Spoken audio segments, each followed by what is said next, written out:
আমার বিয়ের আজকে 5 বছর হতে চললো। আমার কোনো বাচ্চা কাচ্চা হয় না। খুব শখ করে বাবা 2 বোনকে বিয়ে দিয়েছিলেন একই পরিবারের 2 ভাইয়ের সাথে। আমার বিয়ের 3 বছর পর আমার বোনের সাথে আমার ছোট দেবরের বিয়ে হয়। আমার শাশুড়ি প্রথম আমাকে ভালোবাসলেও বাচ্চা কাচ্চা না থাকায় এখন উনি সবসময় আমার উপর রেগে থাকে। একদিন বাধ্য হয়ে স্বামীকে নিয়ে সোজা চলে গেলাম ডক্টর দেখাতে। এরপর ডক্টর অনেকগুলো টেস্ট করতে বলে। টেস্টগুলো করানোর পর রিপোর্টে আসলো আমি বন্ধ্যা, আমার কখনোই বাচ্চা হবে না। আর এসব কিছু শোনার পর থেকে আমার স্বামী আর আমাকে গুরুত্ব দেয় না। ওই দিন আমার শাশুড়িকে বলতে শুনেছিলাম, দেখো মা, যা হবার তা মেনে নাও, আমি আমার বড় ছেলেকে আবার বিয়ে করাবো। আমার সংসারে তো একটা আলোর প্রয়োজন আছে, তুমি থাকতে পারো এ বাসায়, আমাদের কোনো সমস্যা নেই। আমি জানি আমার স্বামীও তাই চায়। সবকিছু মুখ বুঝে মেনে নিলাম, কারণ আমার আদরের আরেক বোন যে আমার দেবরের বউ। আমি কিছু বললে যদি ওর সংসার ভাঙে। এরই কিছুদিন পর আমার স্বামীকে আমার শাশুড়ি আবার বিয়ে দিল। আমার স্বামী এখন ওর নতুন বউ নিয়ে ব্যস্ত,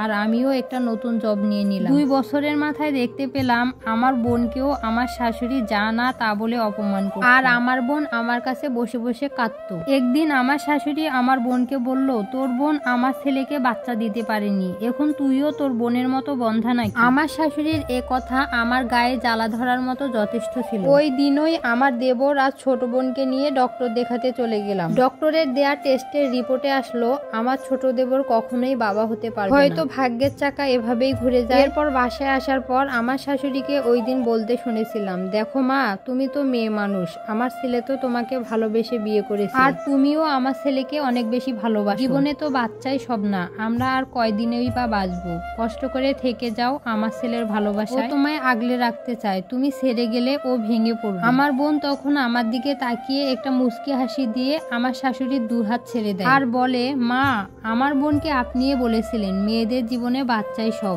ওই দিন যে আমার বোনের মনটা ভেঙে গিয়েছিল, আমার বোনের ভালোবাসার মানুষটিকে আপনি অন্যের হাতে তুলে দিয়েছিলেন, তখন কোথায় ছিল আপনার এই ন্যায়ের কথা? শাশুড়ি তখন লজ্জায় চোখ নামিয়ে নেয়, সাথে থাকে আমার স্বামীও। ওই দিন আমি আমার বোনকে অবাক হয়ে দেখেছিলাম, আমার হাত ধরেই ওই স্বামীর বাড়ি ছেড়ে দেয়। এখন ওর সুখের সংসার, আর আমারও 2টো যমজ মেয়ে আছে। আমি একজনকে বিয়ে করেছিলাম বাবার পছন্দে, তার ওয়াইফ ডেলিভারির সময় মারা যায়। আমি তার মেয়েদের নিজের মেয়ের মতোই ভালোবাসি, তারা জানে না আমি তাদের মা নই, আর আমিও তাদের জানাইনি। হোক না আমারই দ্বারা, জন্ম না দিলে কি মা হওয়া যায় না?